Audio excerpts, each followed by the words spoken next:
طبعا يعني القرعة شايفها يعني المجموعة يعني متوازنة. كان معظم اللعيبة يعني متوقعين ان يبقى معانا انتر ميامي. ان شاء الله يعني الموضوع مش سهل، بس ان شاء الله احنا قدها يعني. وحاجة كبيرة طبعا ان انت تلعب مباراة افتتاح كأس عالم.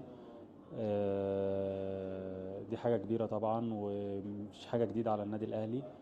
ان شاء الله يعني نبقى على قد المسؤوليه، وان شاء الله نقدر نوصل لابعد مدى في البطوله. لا يعني كان زي ما قلت لك، معظم اللعيبه كانت متوقعه ان انتر ميامي تبقى معانا. كل اللعيبه عايزه تقابل ميسي طبعا. لعبنا انديه كتير قبل كده، ابطال اوروبا، لعبنا البايرن ولعبنا ريال مدريد. احنا بنحب الماتشات الكبيره.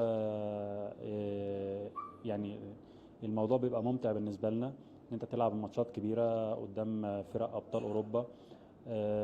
قدام انتر ميامي طبعا الموضوع هيبقى مختلف، انت بتلعب فريق البلد المستضيف للبطولة. بيلعب طبعا قدام جماهيره، وطبعا الناس كلها جايه تتفرج على ميسي.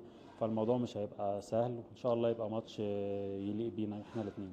طبعا يعني اللعيبه كلها نفسها ان هي تقدم احسن حاجه في البطوله دي. بطوله جديده علينا، ويعني النظام بتاعها جديد علينا. فيها طبعا يعني يعتبر انت محطوط مع اقوى فرق في العالم، في كل القارات طبعا. انت بطل افريقيا. فان شاء الله يعني اللعيبه كلها يعني عندها طموح ان شاء الله ان احنا نوصل لابعد مدى في البطوله ونحقق حاجه ايجابيه ان شاء الله. لا لا طبعا كله مركز في الماتش بعد بكره، ولسه يعني احنا هي خلاص قرعه وعرفنا احنا مع مين، ونبدا بقى نفكر في المرحله اللي جايه. ما نفكرش في حاجه بعد كده. احنا طموحاتنا ان احنا نوصل لابعد مدى في البطوله ان شاء الله، يعني ناخدها خطوه خطوه. و...